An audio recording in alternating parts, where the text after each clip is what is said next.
Hello guys, welcome back to Shalini academics. मेरा नाम है शालिनी वर्मा और आज मैं आप सभी के साथ डिस्कस करने जा रही हूँ क्लास 11th की इकोनॉमिक्स, जिसका नाम है production function. So student, already मैंने पार्ट 1 अपलोड कर दिया है। जिन्होंने वो नहीं देखा है वो आई बटन पे क्लिक करके उसको चेक कर सकते हैं। स्टार्ट करने से पहले मैं आप सभी से रिक्वेस्ट करूंगी कि अगर आप मेरे चैनल पे नए हैं तो आप मेरे चैनल को लाइक शेयर सब्सक्राइब जरूर कर दीजिएगा।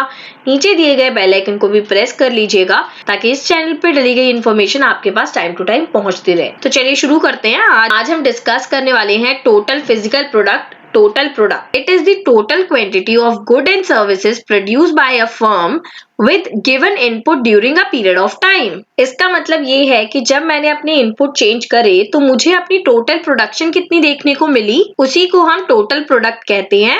सो स्टूडेंट, जब हम किसी भी चीज को प्रोड्यूस कर रहे होते हैं तो उसमें वेरिएबल फैक्टर और फिक्स फैक्टर दोनों ही इंट्रोड्यूस होते हैं।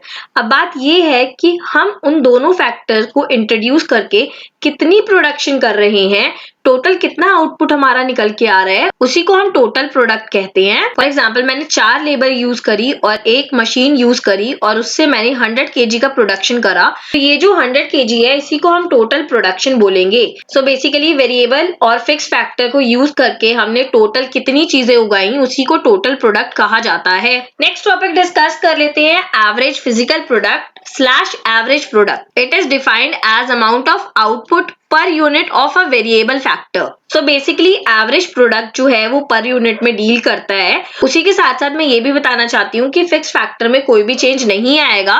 जितना भी चेंज आएगा वो वेरिएबल फैक्टर की वजह से आएगा। मींस एक वेरिएबल इनपुट को हायर करने से आपको कितनी प्रोडक्शन मिली, उसी को हम एपीपी कहते हैं। एंड स्टूडेंट, इसके फॉर्मूले बहुत इंपॉर्टेंट है बिकॉज एग्जाम में इससे रिलेटेड काफी क्वेश्चंस आते हैं, टेबल आती है, तो आपको ये जानना बहुत जरूरी है that APP is equals to TPP upon Q, where APP stands for average physical product, TPP stands for total physical product and Q stands for unit of variable input. So student, इससे पहले मैंने एक example लिया था जिसमें मैंने आपको बताया था 4 लेबर मिलके जो है वो 100 kg का प्रोडक्शन करते हैं।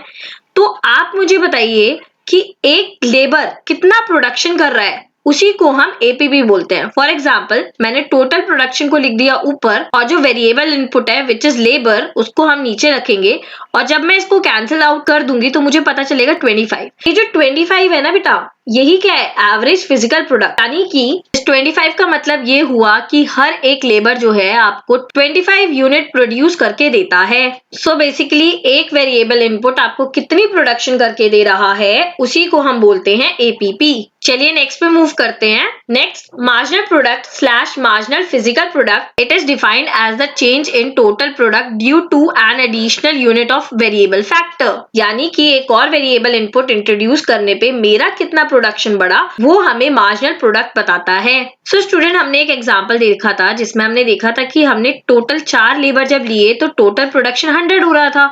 तो मैंने अब क्या करा, मैंने एक और लेबर बढ़ा दिया तो मेरा कितना प्रोडक्शन और बढ़ गया, यही मार्जिनल प्रोडक्ट होता है। कैसे निकाल सकते हैं, जब मैं टीपीएन में से टीपीएन -1 कर दूंगी, यानी कि जब मैं 100 को माइनस कर दूंगी तो जो मेरा आंसर आएगा वही मेरा मार्जिनल प्रोडक्ट होगा।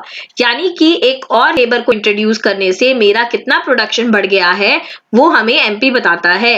उसमें से एक फॉर्मूला इसका ये है, उसी के साथ आप एमपी को टीपी अपॉन एल करके भी निकाल सकते हैं। Next topic, short run. तो शॉर्ट रन बेसिकली वो पीरियड होता है जिसमें आप अपनी प्रोडक्शन में चेंज लाना चाहते हैं, लेकिन आप सिर्फ और सिर्फ वेरिएबल फैक्टर को ही चेंज कर सकते हैं। फॉर एग्जांपल, मेरे को अपनी प्रोडक्शन बढ़ानी है, मुझे अपनी प्रोडक्शन 100 kg से 150 kg करनी है, तो मैं जो सिर्फ चेंज करूंगी वो सिर्फ और सिर्फ वेरिएबल फैक्टर चेंज कर सकती हूँ।